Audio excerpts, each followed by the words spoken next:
The outside world might never have heard about the suspected massacre if not for some barroom boasting by a group of miners fresh from working an illegal gig in the Amazon jungle. The garimpeiros had bragged that they'd come across members of the reclusive, uncontacted Amazonian tribe near Brazil's border with Peru and Colombia. Authorities say the tribe members were greater in number, there were as many as 10, but the gold miners said they'd gotten the better of them and killed the entire lot, said Carla Delello Lorenzi, communications officer for Survival International in Brazil. The miners cut the tribe members' bodies so that they wouldn't float, Lorenzi said, then dropped them into the Jandiatuba River. The miners had collected tools and jewelry from the indigenous dead, corroborating their story. An unidentified person who overheard the story was disturbed by it, recorded the miners' conversation and turned the audio over to authorities.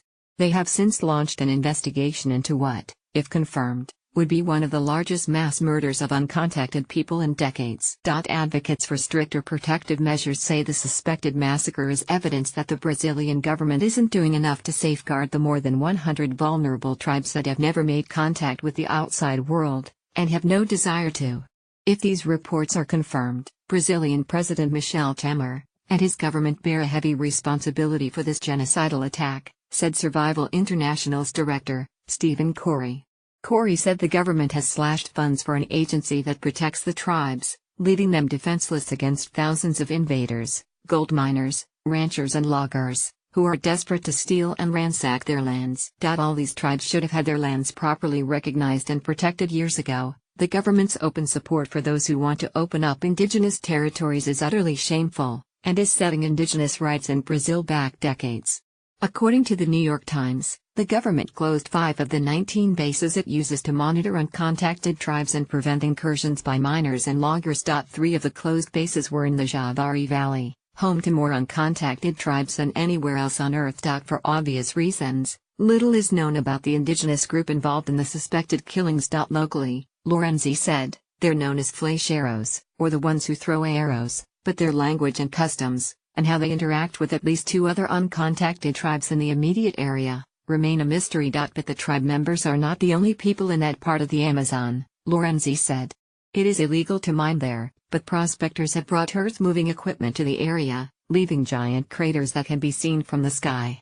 They also bring violence, according to the government, which says garimpeiros are responsible for threats, child prostitution and killings. Even their non-violent presence in the protected lands can be dangerous to uncontacted tribes, which lack the immunity to fight the diseases that miners and loggers bring. Any contact can be contentious and even violent, with the uncontacted usually getting the worst of it because, as Lorenzi told the Post, it's usually bows and arrows against guns.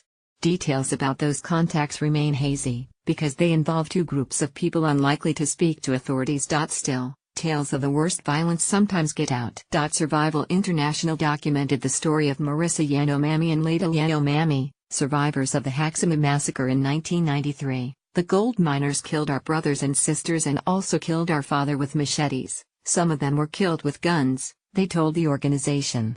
After the first 10 people died, at the start of the war, we moved to another place to hide and stayed in our Shabono communal house, but the next day, the miners appeared again.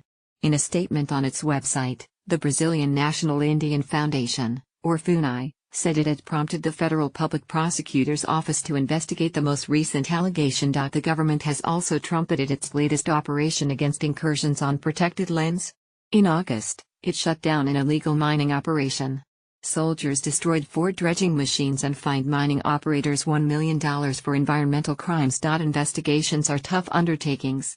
The site of the suspected killing, for example, is a 12-hour trek by boat during the dry season. And it involves a group of people with their own language and a centuries-long wariness of outsiders. Even the details of the killing are sketchy, Lorenzi said. And the vacuum of information speaks to another fear advocates have, that these types of violent interactions happen a lot more frequently than is reported. That's highly probable, yes, because it's so difficult to document, she said. It's the uncontacted they